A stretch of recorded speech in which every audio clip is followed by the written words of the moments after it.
In a living room somewhere bright, they met beneath the sculpted figure of a sharp-tailed grouse. Her eyes were brown, his eyes were blue. Over their shoulders and off to the right, frozen in place in thought, the yellow eyes of a white-tailed deer stared straight ahead, its tense ears choosing not to eavesdrop as it heard far behind the wild and refined. A lover's history of Nevada. A stoner's half-abandoned mural on the side of a once busy church, now largely used as a school for the blind. The text of life in Nevada is often illegible, undefined. If you got graffiti, we got answers. You buy it, you break it, you buy it. Here in Nevada, the moon isn't pocked and battered to hell so much as an off-faded magic 8-ball full of mystery and wonder. It is certain, it is decidedly so, without a doubt, cannot predict now, concentrate and ask again, outlook not so good. One night you see the moon, the next night you don't. We love vegetables and raucous music here. I love corn. If I had my way, every doctoral dissertation would be awarded solely based on the splash, scored off the high dive by his or her cannonball of water. Each would be directed by the dead and glittering stars in a campfire smoke-filled sky. Today is beautiful and balmy here in Nevada, simultaneously a time for kumbaya and a time for poison.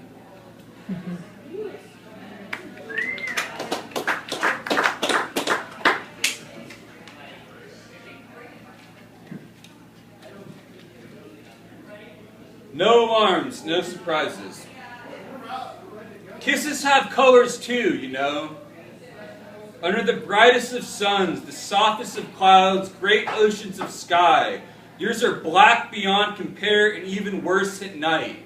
Don't ever love anyone, anywhere, ever, is a mantra we are taught as children in the village I am from. Arrogant, guileful, lacking succor and music. My countrymen and I intuit such a mantra all too well. There's only one way to say I love you, but hundreds, thousands, millions of ways of saying you're dumb, ugly, fat, worthy of nothing beyond disgrace. I'm dumb, ugly, fat, worthy of nothing except disgrace. The imagination possesses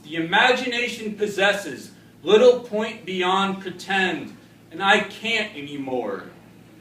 It's sunny so often here, our plants are drowning with light. They are invisible to me. I don't love you. I don't love you. And I'm going to end with a cover poem as well.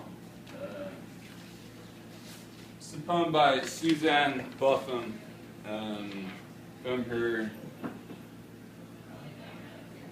from a book called The Irrationalist. And this is called An Occasional Poem. I read this a lot. She's one of my favorite poets. Suzanne Buffum, Occasional Poem. Today is the 13,141st day of the rest of my life. There is no way to know how many beans are in the jar without removing them one by one. If I find it harder to learn the future tense than the younger students in my Spanish class do, it is because so much of my life resides in the past.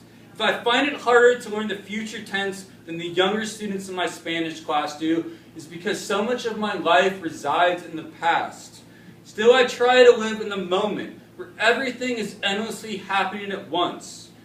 The earth spins, the curtain lifts, clouds appear to be floating, and yet they are in fact constantly falling.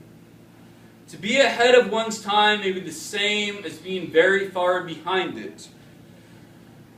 When he saw the bison leaping off the walls of Le Coq, Picasso turned to his guide and lamented the achievements of modern art.